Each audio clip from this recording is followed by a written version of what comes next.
For centuries, the story of the Exodus has captivated believers and scholars alike, a tale of deliverance, covenant, and divine fire. According to the book of Exodus, God freed the Hebrews from the grip of Pharaoh and led them through the wilderness to a mountain where heaven touched earth.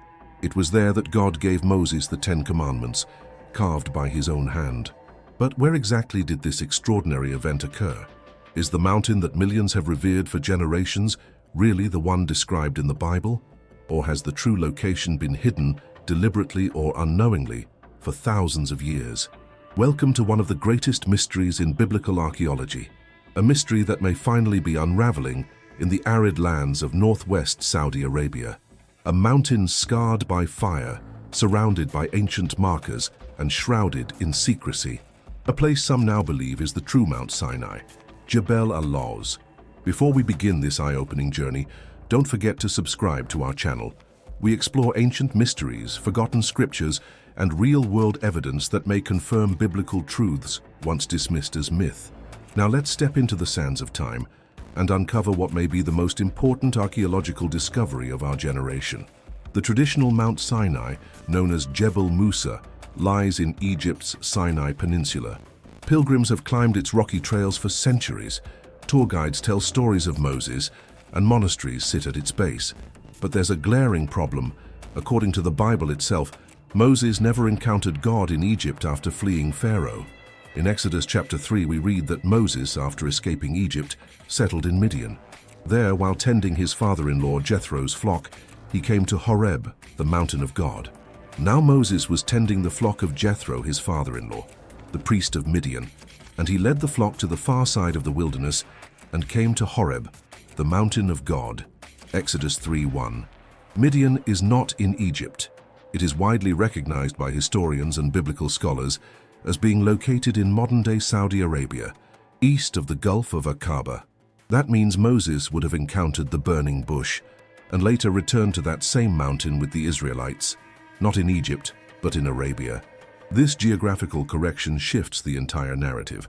If Mount Horeb, another name for Mount Sinai, was in Midian, then it could not be in the Sinai Peninsula, which raises a stunning question. Has the world been looking in the wrong place all along? Enter Jebel al-Lawz. Located in northwest Saudi Arabia, Jebel al-Lawz, translated as Mountain of Almonds, rises dramatically from the desert. It is remote, rugged, and until recently, almost entirely off-limits to outside researchers. But what has drawn attention to this mountain is not just its location, it's what lies on and around it. Let's begin at the summit. Unlike surrounding peaks, the top of Jebel al-Lawz appears blackened, scorched by some ancient force. It is not volcanic. The rocks are burned only on the outside. Break one open, and you find pink granite beneath the surface. This strange burn pattern has baffled geologists and ignited debate among biblical scholars. Could this be the very place where, according to Exodus 19:18, Mount Sinai was completely in smoke because the Lord descended upon it in fire? The Bible describes the mountain quaking, smoke billowing like a furnace, and the people trembling in fear. At Jebel al-Lawz, this imagery feels eerily real. Now descend from the summit to the vast flat plain at the mountain's base. Here lies one of the most compelling clues yet, a natural encampment area large enough to hold a multitude. This would have been where the Israelites camped as they awaited Moses' return from the mountaintop. The geography aligns perfectly with Exodus 19:2, so Israel camped there before the mountain. But there's more. Scattered across this plain are what some believe to be stone boundary markers. According to Exodus 19:12, God commanded Moses to set boundaries around the mountain, warning the people not to approach or touch it. Whoever touches the mountain shall surely be put to death, the Lord said. These boundary markers, if authentic, may be remnants of that divine command. And then there's the most sobering sight of all. A short distance from the mountain lies a massive stone structure, an altar. But not just any altar. This one is surrounded by stone pillars and bears carvings of bulls and calves etched into its surface. The style of these petroglyphs is not native to Arabia. Instead, it resembles Egyptian religious imagery. This may be the altar of the golden calf. In Exodus 32, while Moses was on the mountain, the people grew restless. They demanded a God they could see. Aaron gathered their gold and fashioned a calf.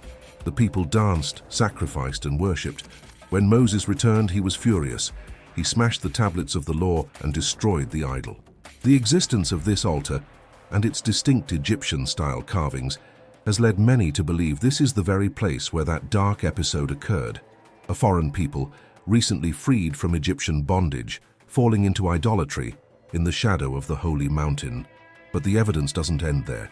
South of Jebel al-Lawz stands a towering split rock, over 50 feet tall, cleaved down the middle.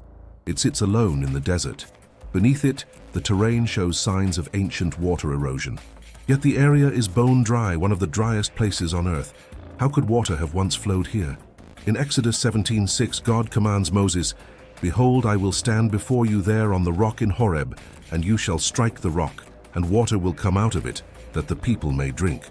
Could this be that rock? The split is massive, not a crack but a full cleaving, as if struck by immense force. For a population of millions to survive in the wilderness, a vast water source would have been required. This rock might be the miracle that sustained them. If this evidence is even partially accurate, then it demands a re-evaluation of the Exodus narrative, not as myth or metaphor, but as grounded historical reality. But the implications don't stop with geography or archaeology. They cut deep into theology, national identity, and even international politics. Because if Mount Sinai is truly in Saudi Arabia, then everything from pilgrimage routes to religious tourism to long-standing traditions would be turned upside down. That may be one reason why access to Jebel al-Lawz is so strictly limited. In recent decades, attempts to explore the site have been met with resistance. Travelers report signs warning of restricted areas, local guides forbidden to speak, and military patrols ensuring no outsiders approach without clearance. Some researchers claim they were detained or deported simply for taking photographs. Others managed to bring back video footage and rock samples, but often at great personal risk. Why such secrecy? Some believe the Saudi authorities are well aware of what lies on this mountain, and they're not ready for the world to know. After all, confirming Jebel al-Lawz as the true Mount Sinai would not only challenge Islamic narratives about the region, but also thrust Saudi Arabia into the center of Jewish and Christian religious heritage. The implications are staggering. But let's go back to the biblical route itself.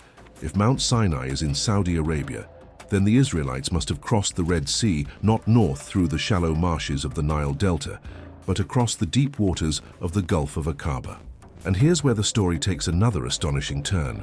At a location called Nuweiba Beach, on the Egyptian side of the Gulf of Aqaba, the seafloor features a natural land bridge, a gentle slope that descends gradually into the sea, stretches across the Gulf and rises again on the Saudi side near Jebel al-Lawz. Underwater scans show that the surrounding seabed is steep and unsuitable for mass crossing. But at Nuweiba, it's as if a path was carved specifically for this purpose. Exodus 14:21-22 says, "Then Moses stretched out his hand over the sea, and the Lord caused the sea to go back by a strong east wind all that night. So the children of Israel went into the midst of the sea on the dry ground, and the waters were a wall to them on their right hand and on their left." If this is the true crossing point, then where are the remains? Where is the evidence? Divers who have explored the underwater ridge report finding coral formations shaped like wheels and axles. Some claim these are the fossilized remains of Pharaoh's chariots. Others argue that coral naturally grows into many shapes. The debate continues, but the coincidences stack up. Let's review. The Bible says Moses fled to Midian, modern Saudi Arabia, that he encountered the burning bush on a mountain called Horeb, that he returned to Egypt, freed the people, and brought them back to that same mountain to worship God, that the mountain trembled, burned with fire, and was covered in smoke, that the people camped at its base, that they set up boundaries around it, that they built a golden calf and worshipped it while Moses received the law, that Moses struck a rock and water poured forth, that they crossed the sea on dry ground. And now we have a blackened mountaintop scorched from above, a vast encampment plain below, ancient boundary markers surrounding it, an altar with carvings of bulls and calves in Egyptian style, a split rock showing evidence of massive water flow, a natural underwater land bridge pointing straight to the mountain, restricted access enforced by a modern government. Is this just coincidence? Or is the Bible revealing itself through stones and geography? Skeptics will say no. They'll argue that faith doesn't need proof, that stories passed down through generations are too unreliable, that archaeology hasn't confirmed everything beyond doubt. But then again, what if the evidence is simply being ignored? There's a reason this topic remains controversial. If the Exodus account is historically accurate, then the implications are profound. It validates the foundation of the Jewish people. It strengthens Christian belief in the Old Testament, and it confirms that God not only acted in history, but left marks on the earth that remain to this day. We're not just dealing with an ancient legend. We're talking about the place where the divine met the human, where God's presence descended in fire, where a man stood barefoot before a burning bush, where a covenant was forged with a nation through thunder and tablets of stone. This mountain matters, not just to historians or theologians, but to everyone seeking truth. And yet, it waits. Behind fences and checkpoints, under desert skies and military watch, the mountain stands silent, as it has for thousands of years, but it is not forgotten. Whispers of it travel across continents. Photos and testimonies leak through firewalls. People of all faiths wonder, could it be? The question may not be whether Jebel al-Lawz is Mount Sinai. The question is, what will you do with this information? Because if it's true, if the Bible is not only spiritually powerful, but historically verifiable, then we are standing on holy ground, not metaphorically, but literally. And if God left his fingerprints on a mountain in Arabia, what else might we be missing? The truth is, history has layers, and sometimes the greatest truths are hidden in plain sight, covered not by sand or erosion, but by assumptions, traditions, and fear. But truth has a way of breaking through, like fire on a mountain, like thunder in the desert, like a voice calling from a bush that burns but is not consumed. So now the question echoes louder than ever. What if the real Mount Sinai has been standing all along, not in legend, but in stone, hidden in Arabia, preserved by silence? What if everything the Bible said was not symbolic, but literal? The fire, the commandments, the voice of God. This mountain may never speak, but its rocks have already testified. And if you're listening, perhaps it's time we return, spiritually, historically, truthfully, to where it all began. Because the mountain is still there. And maybe, just maybe, it's still waiting for a generation bold enough to believe again.